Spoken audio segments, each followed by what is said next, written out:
Hi friends, welcome to the GRB chef. ఈరోజు అయితే climate అయితే చాలా కూల్గా ఉందండి. మాకైతే ఎర్లీ మార్నింగ్ నుంచి కూడా వర్షం పడుతూనే ఉంది. ఎండాకాలమే అయినప్పటికీ కూడా ఫుల్ వర్షాలు అయితే ఉన్నాయండి ఈ ఇయర్. అందుకనే ఈ వర్షం చూస్తే నాకైతే స్పైసీగా ఏమైనా కర్రీ చేయాలనిపించింది. ఆ కర్రీతో వేడి వేడి రైస్లు వేసుకుని తింటే అదిరిపోతుంది కదా. అందుకనే నేనైతే చిల్లీ చికెన్ గ్రేవీ అయితే చేశానండి. మనకి మామూలుగా బయట రెస్టారెంట్స్లో చిల్లీ చికెన్ అంటే నార్మల్గా పీసెస్ లాగా ఇస్తారండి. మనం తినడానికే బాగుంటుంది, రైస్లోకి అయితే అంతగా బాగుండదు. కానీ మనము ఇంట్లో రైస్లోకి ఏ విధంగా ఉంటే బాగుంటుంది అనేది నేనైతే చెప్తాను. చాలా సింపుల్ అండి, పెద్ద ప్రాసెస్ అయితే ఏం ఉండదు. మీకైతే ఈ కర్రీని పరిచయం చేస్తే బాగుంటుంది అనిపించిందండి. అందుకనే నేను వీడియో అయితే తీయడం జరిగింది. కర్రీ అయితే చాలా బాగుందండి, చాలా డిఫరెంట్గా ఉంది, మంచి టేస్ట్ అయితే వచ్చింది. ప్రాసెస్ అంటారా, ఇంకా చాలా సింపుల్ అండి. మీకు ఇంట్లో ఉన్న ఇంగ్రీడియంట్స్తోనే చాలా సింపుల్గా అయితే కర్రీ అయితే చేయొచ్చు. మరి ఈ కర్రీని అయితే ఎలా చేయాలి ఏంటి అనేది మీకైతే చెప్తానండి. ఫస్ట్కి అయితే నా ఛానల్ అయితే ఖచ్చితంగా సబ్స్క్రైబ్ చేసుకోండి, లైక్ చేయండి, షేర్ చేయండి. ఇంకెందుకు లేటు, మనమైతే ప్రాసెస్లోకి అయితే వెళ్ళిపోదాము. ఫస్ట్గా అయితే ఇక్కడ నేను ఒక 20 వరకు కూడా ఎండుమిర్చి తీసుకున్నానండి. టమాటో, పచ్చిమిర్చి ఇవైతే పేస్ట్ అయితే చేసుకోవాలి. ఎండుమిర్చి నేను ఒక 1 అవర్ ముందే నానబెట్టేసి పక్కన పెట్టాను. ఇవి పేస్ట్ అయితే చేసుకుందాము. నెక్స్ట్గా మనకి కర్రీకి కావాల్సిన ఐటమ్స్ అండి: పచ్చిమిర్చి, కరివేపాకు, మెంతి పొడి, మసాలా పౌడర్, అల్లం వెల్లుల్లి పేస్ట్ కూడా చేసుకుందాము. ఇది కొత్తిమీర కాడలండి, కొత్తిమీర కూడా తీసుకున్నాను. నెక్స్ట్గా ఇంకా ప్రాసెస్లోకి అయితే వెళ్ళిపోదాము. ఫస్ట్గా ప్యాన్ పెట్టుకొని అందులో ఆయిల్ అయితే వేసుకోండి. ఒక 2 స్పూన్స్ 3 స్పూన్స్ వరకు కూడా ఆయిల్ అయితే పడుతుందండి. ఈ ఆయిల్ హీట్ అయిన తర్వాత కరివేపాకు, పచ్చిమిర్చి వేసుకోండి. నెక్స్ట్గా కొత్తిమీర కాడలండి. కొత్తిమీర కాడలు అనేది ఆయిల్లో స్టార్టింగ్లోనే ఫ్రై చేస్తే కర్రీ అనేది బాగుంటుంది. ఇవి కూడా వేగిన తర్వాత పచ్చిమిర్చి పేస్ట్ కూడా వేసేసండి. స్టార్టింగ్లోనే వేసుకోండి, ఎందుకంటే ఆయిల్లో మనకి బాగా వేగితే కర్రీ బాగుంటుందండి. ఎందుకంటే పచ్చిమిర్చి పచ్చివాసన అయితే వస్తుంది, అందుకని ఆయిల్లో ముందేనే వేయించుకోండి. నెక్స్ట్గా టమాటా పేస్ట్ కూడా వేసేసుకొని మరి కాస్తసేపు వేయించండి.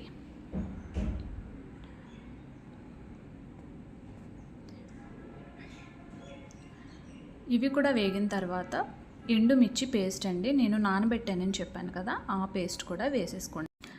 ఇక్కడ చాలా ఇంపార్టెంట్ అండి ఎండుమిర్చి పేస్ట్ అయితే.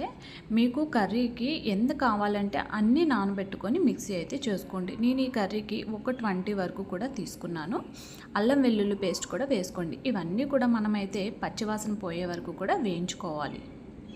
నెక్స్ట్గా సాల్ట్ కూడా సరిపడినంత వేసుకోండి. మసాలా పౌడర్ ఇక్కడ నేను 2 స్పూన్స్ వరకు కూడా తీసుకున్నాను.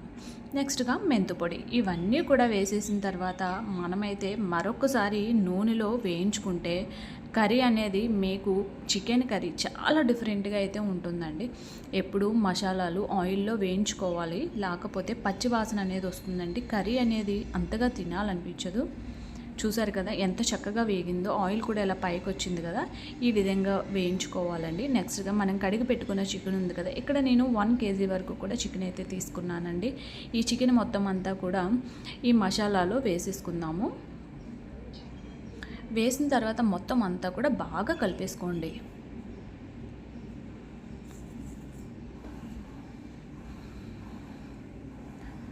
కారము, ఇక్కడ నాకు కొంచెం కారం అయితే సరిపోయినట్టు అనిపించలేదండి, అందుకని నేను ఒక 2 స్పూన్స్ వరకు కూడా మళ్ళీ కారం అనేది యాడ్ చేసుకున్నాను. మీకు సరిపోకపోతే మళ్ళీ వేసుకోండి, ప్రాబ్లం ఏం లేదు. నేను ఎండుమిర్చి పేస్ట్ అయితే వేసాను కదండి, కొంచెం ఇంకా కారం పడుతుంది అనిపించింది, అందుకని వేసుకుని పైన కొంచెం కొత్తిమీర కూడా వేసేసుకొని మూత అయితే పెట్టేసండి. ఇలానే సిమ్లో పెట్టేసి ఒక 30 మినిట్స్ పాటు కూడా వదిలేస్తే మనకి చిల్లీ చికెన్ గ్రేవీ అయితే రెడీ అయిపోతుందండి. అసలు ఎంత బాగుంది అంటే, అసలు ఫ్లేవర్ అంటారా, అసలు అదిరిపోయిందండి నిజంగా. ఎప్పుడు మనము తినే చికెన్లా కాకుండా కొంచెం డిఫరెంట్గా అయితే చేశానండి. నాకైతే ఈ ఫ్లేవర్ కానీ టేస్ట్ కానీ చాలా బాగా నచ్చింది. మీరు కూడా ఖచ్చితంగా ట్రై చేయండి. ట్రై చేసిన తర్వాత కామెంట్ సెక్షన్లో కామెంట్ చేయండి. ఇంకా మీకు ఎలాంటి కర్రీస్ అయినా సరే డౌట్ ఉంటే మాకైతే కామెంట్ సెక్షన్లో మెసేజ్ పెడితే నేను ఖచ్చితంగా నెక్స్ట్ డేకే మీకు వీడియో అనేది అప్లోడ్ చేస్తూ ఉంటానండి. చూసారు కదా, ఈరోజైతే మనకి ఈ ఉన్న క్లైమేట్కి ఇలా స్పైసీగా చికెన్ గ్రేవీ తింటే ఎంత బాగుంటుందో కదా. మీరు కూడా ఖచ్చితంగా ట్రై చేయండి. మరి ఇంకెందుకు లేటు, మేమైతే రైస్లో వేసుకొని అయితే తినేస్తామండి. మీరు కూడా ట్రై చేసిన తర్వాత మాకైతే కామెంట్ సెక్షన్లో కామెంట్ చేయడం మర్చిపోద్దండి. ఛానల్ అయితే సబ్స్క్రైబ్ చేసుకోండి, లైక్ చేయండి, షేర్ చేయండి.